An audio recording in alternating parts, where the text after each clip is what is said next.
Another quick video while baby is sleeping. The importance of seed saving. There's a lot of good reasons to save your seeds. I'm just going to go over some of the reasons that come to mind. So it saves you a lot of money. Some seeds that I just put away that I saved were from Sun Gold tomatoes, my absolutely favorite variety of tomatoes. It's like biting into, I don't know, a delicious treat. It's like, oh my God, just so good by themselves. A packet of those, I usually get some of my seeds I order from Johnny's. They're a co-op, I believe they're out of Maine, for maybe $5 for a packet of Sun Gold seeds. You times that by 5 or 6, varieties of tomatoes, that's $30 each year you could save yourself just by, taking 2-3 tomatoes of the varieties that you like, cutting them open, spreading the seeds out in a paper towel, letting them dry, then putting those away in whatever,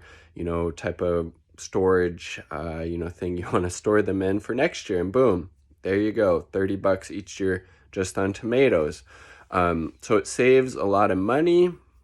And also, if shit really hits the fan and, our supply chain, really goes to shit due to the, multiple crises that capitalism, creates on a daily basis in our country and abroad.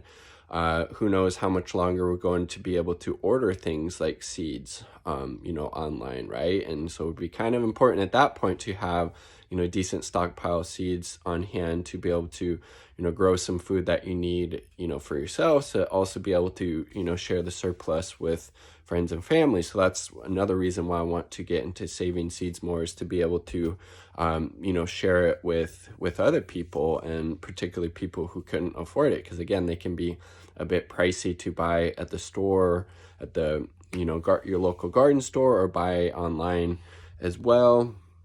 And you're also, able to select the seeds from the, healthiest plants, and then you're able to kind of promote that genetic diversity that, let's say, a particular pea plant made just some amazing peas. It did really well. You could save those peas for next year, and then you're kind of, promoting that, specific strain that you really liked, and, a variety that also did, a plant that did really well in your local growing environment. So you're able to kind of perpetuate that, positive, healthy plant going forward. And you don't necessarily know if that's the case when you're buying seeds, online or at the, your local hardware or garden store, if those were selected from the healthiest plants, right? They may have just been the plants that made the most, and might not necessarily been the healthiest ones.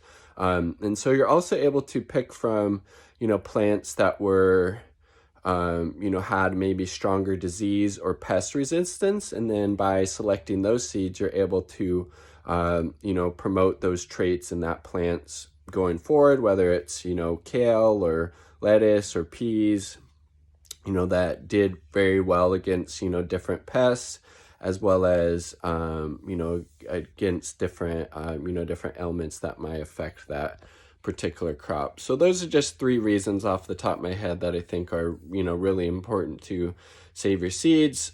Saves you money. That's always important, right? If you can. And it's it's just a really cool process to kind of, complete that circle, right? You grow something, it goes to seed, you save that seed from the healthiest plant, and then you keep propagating that, going on.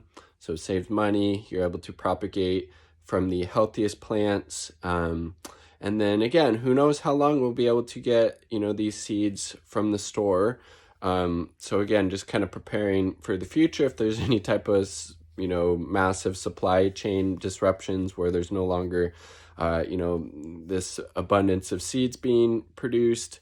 And I guess another, reason is that it's also better for the, environment, instead of, having to trek to the garden store, having to order something online that might be shipped from across the country. You're able to,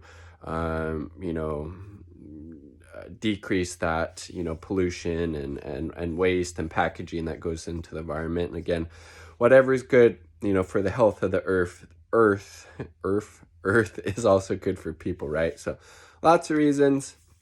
something I've just started getting more into. So this is my first year saving tomato seeds. I believe I saved 2 varieties, Sun Gold, and then Indigo Cherry Drops, kind of a purple looking tomato, really high in anthocyanins. So I'm going to be excited to get those going on a couple months on a little heat mat. We'll see how many germinate, hopefully a great amount, be able to plant those and then share the extra plants with friends, family, and comrades. Also been saving kale seeds the last couple years, haven't had to buy kale seeds, and then saving extra garlic bulbs and using that as my seed garlic, so I haven't had to plant any seed garlic, which has saved a decent amount of money.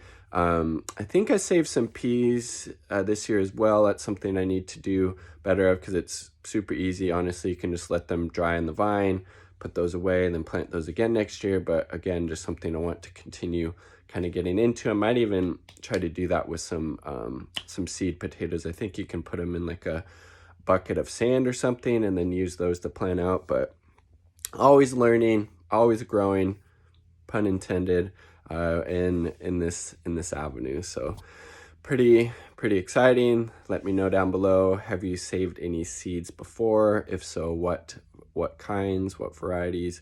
Like the video if you like the damn video. Subscribe for more content. All part of the people. Peace, much love. Quick shout out to the 2 Uber comrades supporting my channel, my partner and Indie Left News. Definitely check out Indie Left News. They're a great resource. Peace.